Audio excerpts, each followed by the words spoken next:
Assalamualaikum warahmatullahi wabarakatuh. Alhamdulillah, hari ini saya Sabir Abu Bakar beserta keluarga telah selesai pendataan keluarga tahun 2021. Untuk itu kami juga menghimbau kepada seluruh masyarakat Kabupaten Aceh Tengah. Ayo sukseskan program pendataan keluarga tahun 2021 di Kabupaten Aceh Tengah. Ya, alhamdulillah pada hari ini sudah dimulai ya. Dari kami selaku kepala daerah, petugas pendataan mendatangi pendopo melakukan pendataan keluarga.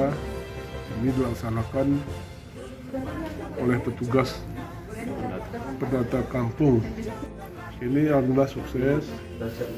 Kami juga menghimbau kepada seluruh masyarakat Aceh Tengah agar menyukseskan pendataan keluarga 2021 ini.